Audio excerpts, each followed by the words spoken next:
Buen día, familia Iglesia.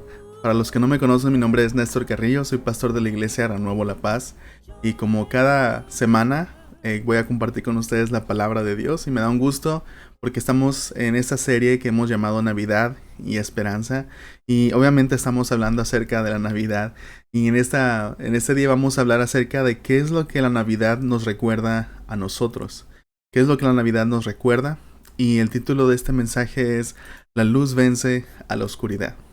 Entonces vamos a estar hablando acerca de tres cosas que la Navidad nos recuerda a nosotros como cristianos y que obviamente queremos que toda persona sepa. Tres cosas que la Navidad nos recuerda.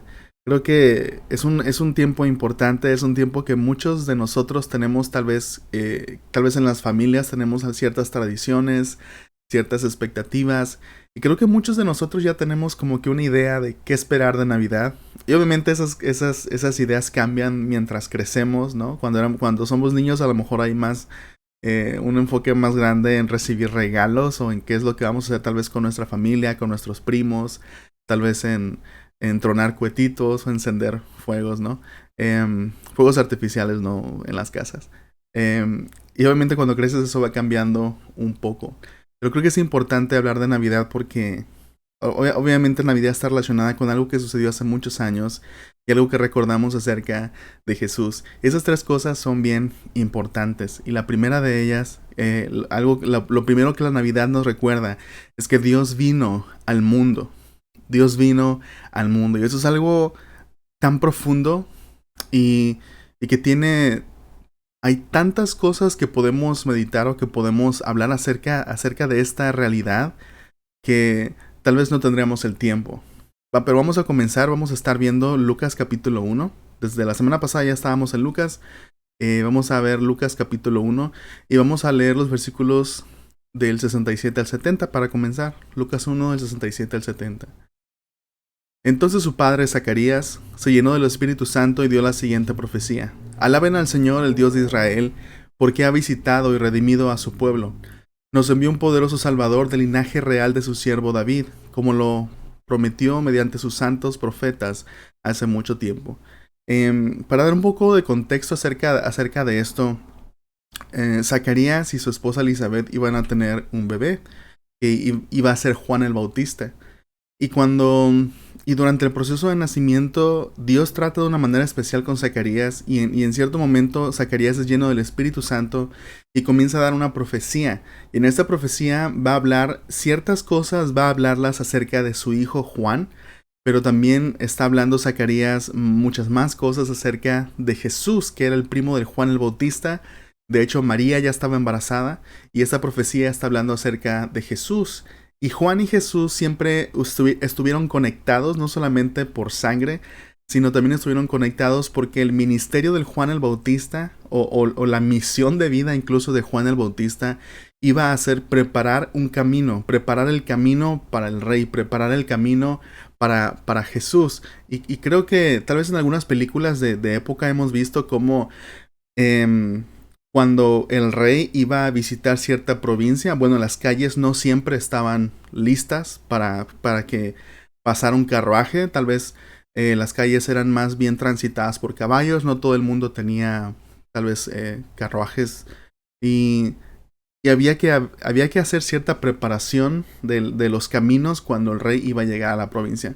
Entonces, esa es la misma idea. Juan el Bautista, que nacería 6 meses antes, y Zacarías entendió, porque Dios se lo reveló, que su hijo Juan el Bautista prepararía el camino para Jesús, prepararía el camino para aquel que sería el Mesías, el ungido, el que la nación de Israel estaba esperando.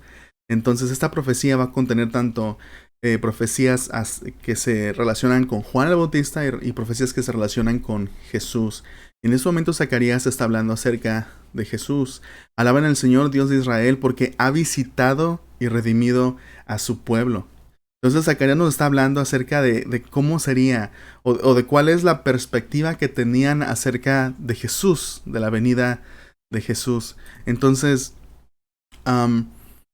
es bien interesante porque las palabras visitado y redimido eran palabras que para el pueblo de Israel tenían significados importantes. Las palabras visitado y redimido se conectaban directamente con la historia de la liberación del pueblo de Israel de la esclavitud egipcia. Y también dice Zacarías, nos envió un poderoso salvador del linaje de David. Entonces, no solamente la profecía de Zacarías está conectando el nacimiento de Jesús con la liberación del pueblo de Israel de Egipto, sino que también lo está conectando con las profecías hechas a David o las promesas hechas a David de parte de Dios, que del linaje de David vendría otro rey, que sería el Mesías, que sería el rey a quien Dios le daría un reino eterno y que reinaría con justicia, que reinaría con paz. Ese es Jesús. Entonces, Zacarías está conectando esas ideas con Jesús, con el nacimiento de Jesús. Zacarías, no olvidemos, está profetizando. Estas palabras que está diciendo son en relación a Jesús que todavía no nacía, a Jesús, un bebé. Y nosotros como cristianos llamamos a esto encarnación. No reencarnación, sino llamamos encarnación. ¿Por qué encarnación? Bueno, porque no estamos hablando solamente del nacimiento de un bebé, estamos hablando de Dios haciéndose hombre. Algo, y es esto lo que decía, que es algo con mucha profundidad. Y que podríamos tal vez pasar mucho tiempo hablando de esto, de lo que significa, y meditando en lo que significa que Dios se hizo hombre. Que Dios no vino al mundo en espíritu, Jesús no vino al mundo siendo un espíritu, Jesús vino al mundo como un ser humano. Y vino a nacer como un bebé. Por eso lo llamamos encarnación. Y la Navidad no solamente nos recuerda el nacimiento de un bebé, nos recuerda la encarnación de Dios, Dios haciéndose hombre, Dios viniendo al mundo como un bebé indefenso, necesitado al principio de los cuidados de su mamá, de su papá, de una familia. Y la encarnación también nos habla del compromiso de Dios esta iniciativa de Dios de vivir la experiencia humana, de Jesús experimentando todo lo que significa ser humano. Y esto era algo muy importante y creo que sigue siendo muy relevante para nosotros, porque muchas veces como iglesia, hablando de iglesia en general, como cristianos, tendemos a hacer una separación entre lo espiritual y lo físico. Y en Jesús vemos la combinación, vemos la unión de ambas cosas y la importancia de ambas cosas, como comprender a Jesús tanto como el aspecto espiritual, como también el aspecto físico, el aspecto humano. Entonces, Dios no vino al mundo en espíritu, sino también en carne. Y ahora cuando alguien pregunta cómo es Dios, que la encarnación nos recuerda que ahora si alguien pregunta cómo es Dios, la respuesta no es solamente una serie de frases, la respuesta no es una idea, la respuesta es una persona. Hay una persona a la que podemos apuntar y podemos decir, así es Dios. Y muchos teólogos y muchos estudiosos dirían que de hecho la afirmación correcta, en vez de decir Jesús es como Dios, que también es correcto, creo que se diría que lo más bíblicamente tal vez indicado sería decir Dios es como Jesús, porque es Jesús quien le ha dado a conocer. Es Jesús quien le ha dado a conocer a Dios. Ahorita vamos a leer un versículo en Colosenses. Bueno, vamos a leerlo de una vez. Este versículo dice así. En Colosenses 1, el 15 al 17. Cristo, Jesús, es la imagen del Dios invisible. Él ya existía antes de que todas las cosas fueran creadas. Y es supremo sobre toda la creación porque por medio de Él Dios creó todo lo que existe en los lugares celestiales y en la tierra. Hizo las cosas que podemos ver y las que no podemos ver, tales como tronos y reinos y gobernantes y autoridades del mundo invisible. Todo fue creado por medio de Él y para Él. Él ya existía antes de todas las cosas y mantiene unida toda la creación. Este Jesús preexistente, este Jesús siendo uno solo con Dios, este Jesús fue quien vino a nacer como un bebé. Por eso hablamos no solamente de nacimiento, sino hablamos de la encarnación de Jesús. Dios vino al mundo no solamente en espíritu, sino también en carne. La Navidad no solamente nos recuerda el nacimiento de un bebé, sino que nos recuerda la encarnación de Dios. Nos recuerda a Dios viniendo al mundo, como lo diría Zacarías, Dios visitándonos, estando en medio de nosotros. Y por eso uno de los nombres que se le da a Jesús en la Biblia también es Emmanuel, que significa Dios con nosotros. ¿Qué es otra cosa que la Navidad nos recuerda? Bueno, la Navidad también nos recuerda a vivir en esperanza. Vivir en esperanza. Ciertamente Jesús ya vino.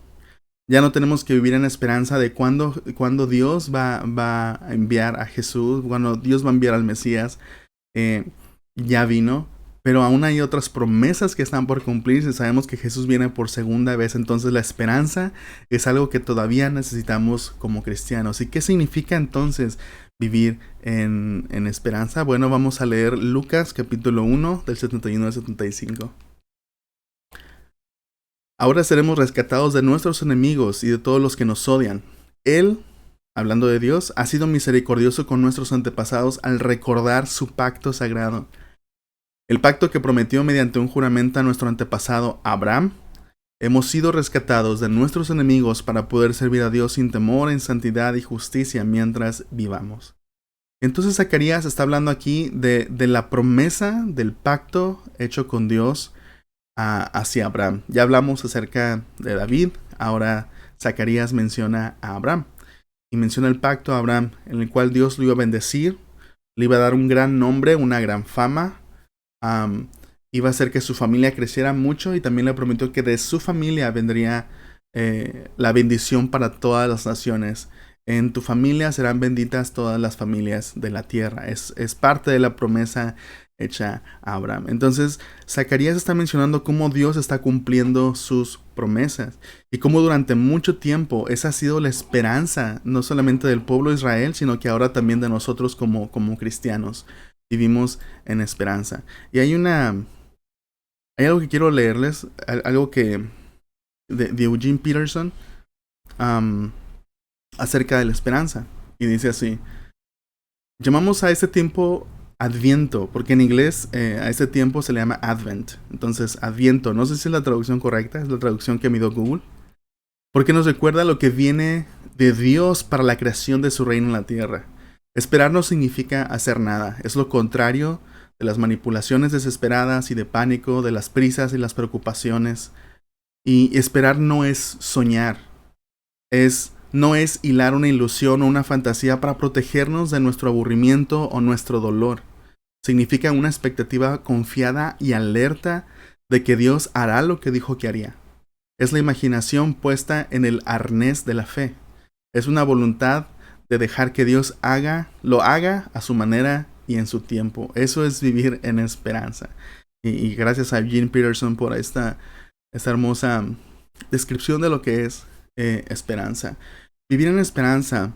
La esperanza es una invitación para confiar en Dios. Sabemos que si esperar fuera fácil, no sería algo pasivo. Si esperar fuera fácil, sería algo pasivo, pero sabemos que no es fácil, sabemos que es difícil, sabemos que esperar es difícil.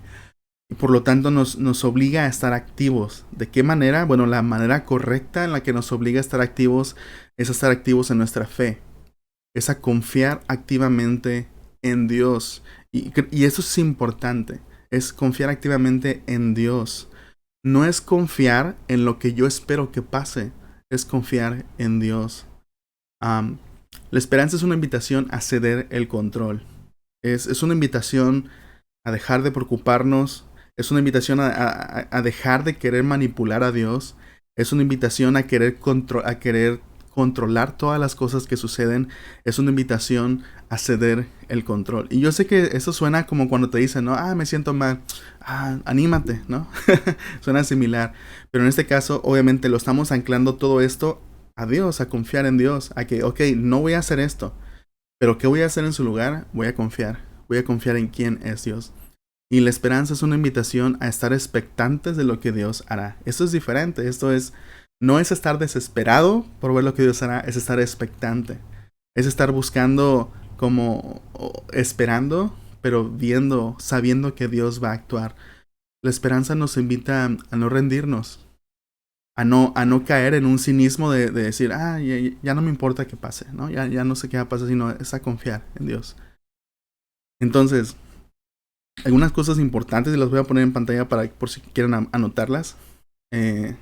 La gasolina de la esperanza son las promesas de Dios, no mis deseos. Una vez más, La esperanza no es desear lo que yo deseo que pase. La esperanza es confiar en lo que Dios dijo que Él haría. Esa es la diferencia. Que muchas personas tienen la esperanza de... Y si les preguntas, ¿y cómo sabes que va a pasar esto? Ah, es que tengo confianza de que pase. ¿Cómo sabes que va a pasar? Ah, es que tengo mucha fe. ¿En qué? O sea, ¿crees que va a pasar? Porque crees mucho que va a pasar. Eso es lo que a veces decimos, ¿no? Pero no, la verdadera esperanza, la verdadera gasolina de la esperanza son las promesas de Dios. Es saber que Dios dijo que lo haría. Esa es la gran diferencia. Y va a suceder no porque yo espero que suceda, sino porque Dios dijo que lo haría. La seguridad viene del carácter de Dios, no de mi habilidad de esperanzar. Sé que tal vez no existe esa palabra, ¿no? Pero la estoy añadiendo. Es decir, las cosas no van a pasar por mi habilidad de tener esperanza, sino van a pasar porque Dios dijo que pasarían y porque confiamos en el carácter de Dios. Y no puedo apresurar a Dios. Dios tiene su tiempo. A su tiempo Dios lo va a hacer. Probablemente tú estás esperando algo. Estás en un tiempo donde Dios está invitando a vivir en esperanza.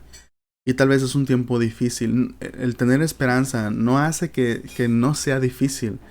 El esperar eso que tú deseas que pase, o eso a lo mejor que Dios te dijo que haría, o eso que tú comprendes a través de la palabra de Dios que Dios va a hacer. A veces tener esperanza sigue siendo difícil. Pero esta es la invitación de Dios. Y aunque sea difícil este tiempo de espera, este tiempo donde no sabes cómo Dios va a hacer las cosas y no sabes cuándo Dios va a hacer las cosas, es una invitación de Dios para vivir en esperanza, confiando en Dios, cediendo el control y estando expectantes de lo que Dios hará. Eso es vivir en esperanza. ¿Qué es la tercera cosa que Navidad nos recuerda? ¿Qué es la tercera cosa que nos recuerda? Bueno, nos recuerda, como el título del mensaje nos decía, que la luz vence a la oscuridad. La luz venció a la oscuridad. Leamos Lucas 1 del 76 al 80. Y tú, mi pequeño hijo, serás llamado profeta del Altísimo, porque prepararás el camino para el Señor. Aquí está hablando de Juan. Dirás a su pueblo cómo encontrar la salvación mediante el perdón de sus pecados. Gracias a la tierna misericordia de Dios desde el cielo, la luz matinal está a punto de brillar entre nosotros. Aquí está hablando de Jesús, para dar luz a los que están en oscuridad y en sombra de muerte, y para guiarnos al camino de paz. Para dar luz a los que están en oscuridad y en sombra de muerte, y para guiarnos en el camino de la paz. Jesús es la luz que vino al mundo. Jesús es la luz que brilla en las tinieblas. Recuerdo muchas noches donde el dolor o el temor o la enfermedad me hacían desear, cuando era niño, desear que la mañana llegara. Y recuerdo estar expectante, recuerdo estar a veces incluso llorando y viendo a la ventana a ver cuándo comenzaba a verse el primer rayo de luz. La oscuridad reina en la ausencia de la luz, pero cuando la luz finalmente se asoma, cuando finalmente el sol comenzaba a asomarse por las montañas, la oscuridad no tenía opción más que huir, más que salir corriendo y esconderse, como diríamos a lo mejor de manera poética. Juan 1 del 5 al 10 nos dice: la luz brilla en la oscuridad, y la oscuridad jamás podrá apagarla. Dios envió a un hombre llamado Juan el Bautista para que contara acerca de la luz, a fin de que todos creyeran por su testimonio. Juan no era la luz, era solo un testigo para hablar de la luz. Aquel que es la luz verdadera, quien da luz a todos, venía al mundo. Vino al mismo mundo que él había creado, pero el mundo no lo reconoció. Obviamente está hablando de Jesús, la luz verdadera que vino al mundo y el cual el mundo no reconoció. La oscuridad nos rodea en el mundo, y tal vez si tú volteas a tu alrededor, es más fácil tal vez ver la oscuridad que distinguir la luz. Pero la oscuridad también puede estar dentro de nosotros. La Biblia llama oscuridad en diferentes momentos, se refiere al pecado, en diferentes momentos se refiere al desconocimiento de la verdad, que también nos tiene en oscuridad. Y Jesús es la luz verdadera. La Biblia no menciona cierto conocimiento como la luz, o ciertas doctrinas como la luz, o ciertas reglas, o cierta norma de conducta, y dice, esta es la luz, esta norma de conducta es la luz. Dice, Jesús es la luz verdadera. Jesús es la luz verdadera que vino al mundo, es una persona. Y solamente Él puede disipar la oscuridad, no solamente en el mundo, sino en nosotros. Navidad nos recuerda que la luz vino al mundo a vencer a la oscuridad. Jesús vino al mundo a vencer el pecado y la muerte, a traer verdades. Jesús vino al mundo a traernos salvación a través de su sacrificio en la cruz. Y Jesús les encomendó a sus discípulos mantener esa luz encendida. Jesús le dijo a sus discípulos: ustedes son la luz del mundo, ustedes ahora son la sal de la tierra. Entonces, ahora Jesús nos ha encomendado eso, ser luz. Jesús nos ha encomendado la misión de mantener su luz brillando a través de nosotros. Entonces, esta Navidad, cuando pase Navidad, cuando llegue enero, febrero, bueno, hay personas que no quitan las luces de Navidad hasta septiembre, pero bueno, cuando estés quitando las luces del árbol de Navidad, no te olvides que tu luz nunca debe apagarse. La misión que Jesús nos dio de ser luz en el mundo, esa nunca deja de ser importante. Jesús es la luz del mundo. Y si Jesús ha hecho un cambio en tu vida, si Jesús se ha transformado, si Jesús ha traído salvación y redención a tu vida, y si Jesús ha encendido su luz en ti, no dejes que esa luz se apague. Porque sí puedes dejar que esa luz se apague. Pero Jesús nos dijo a sus discípulos que seamos la luz del mundo, la sal de la tierra. Y recordándole o llevando a las personas a quien es la luz verdadera. Porque solamente Él puede disipar la oscuridad del pecado y la oscuridad de la muerte. Solamente Jesús. Así que esta Navidad aprovechemos cada momento, aprovechemos cada oportunidad para hablar acerca de la luz del mundo. Hablar acerca de quién es la luz verdadera que vence a la oscuridad. Y no solamente eso, sino aprovechemos para llevar a las personas hasta Jesús. Porque solamente Él puede vencer la oscuridad. Solamente Jesús puede traer salvación a nuestra vida. Solamente Jesús puede transformarnos en personas nuevas. Jesús es Dios hecho hombre. Esta Navidad nos recuerda entonces estas cosas. Esta Navidad nos recuerda que Dios vino al mundo, nos recuerda que debemos vivir en esperanza y nos recuerda que la luz que es Jesús vence a la oscuridad. Vamos a orar. Padre, gracias por tu palabra. Gracias por recordarnos el significado de ese tiempo tan maravilloso, lo que recordamos, en lo que podemos meditar, Señor. Y gracias porque tú no nos dejaste solos, tú viniste al mundo a rescatarnos, a mostrarnos la luz verdadera que puede librarnos de la oscuridad de este mundo, la oscuridad que el pecado introdujo al mundo que tú creaste, Señor.